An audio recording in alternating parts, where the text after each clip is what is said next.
What's up, YouTube? It's Sean the Barbarian here to give you some tips at how to gain the upper hand while drafting Zendikar Rising. Zendikar Rising has been out for about a week now, and I'm having an absolute blast playing with it.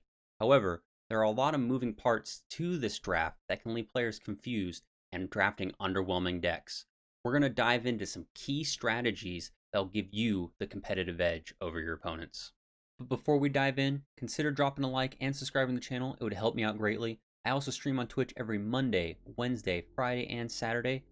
We'll have links in the description down below. Come check it out and come say hi. I'd love to see you in.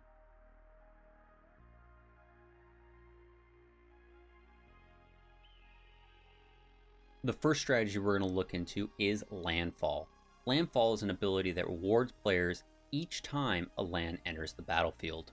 So by doing the thing we want to do every turn, which is play lands, we get some added benefits that can really up our game. The power level of Landfall cards can range from very powerful effects like those found on Feldar Retreat and Scoot Swarm, to simply adding +1/+1 counters like you can find on Feldar Prowler and Territorial Scythe Cat. The good thing about Landfall cards is there are a ton of solid picks at the common and uncommon rarity. Cards like Dreadworm, Territorial Scythe Cat, Skyclave Squid, and Akum Hellhound are phenomenal picks for any deck at the common rarity. Same can be said for cards like Fearless Fledgling, Rune Crab, and Skyclave Geopede at the uncommon rarity. These cards really shine in that you don't have to draft the Landfall deck in order to gain advantage from these cards. You can simply add them to your current deck to bolster it and take full advantage of playing lands every turn.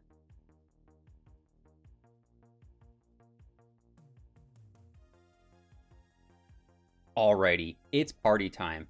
This is a mechanic that I found so interesting during spoiler season, but when it came to draft, it took me a little bit to use it effectively. Your party can consist of one of each of the 4 party classes, and those are warriors, rogues, clerics, and wizards.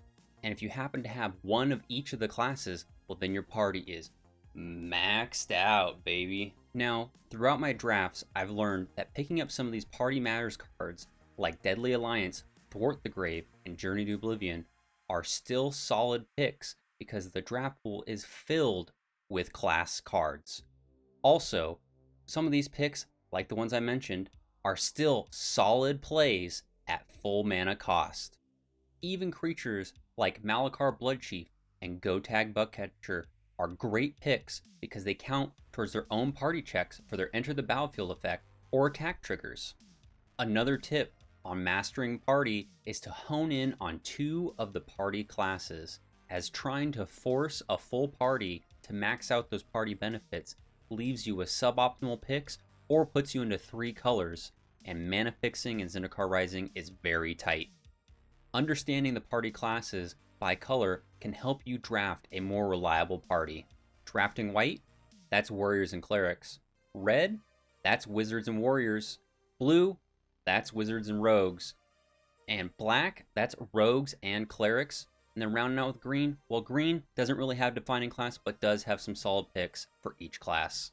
And the key reason I stress focusing on 2 party members is that if you look at the Party Matters cards, just having 2 party members on the battlefield turns good cards into exceptional ones. I hope these tips can help you spellslingers with your drafts, whether they be on Arena or at your local game store, because by understanding how to harness the power of Landfall and Party to enhance your deck, it's going to give you that edge to win some games. You just might find yourself in the winner's circle. And don't forget to leave a comment down below of some of your favorite draft picks from Zendikar Rising. You know what? We'll see you in the next one.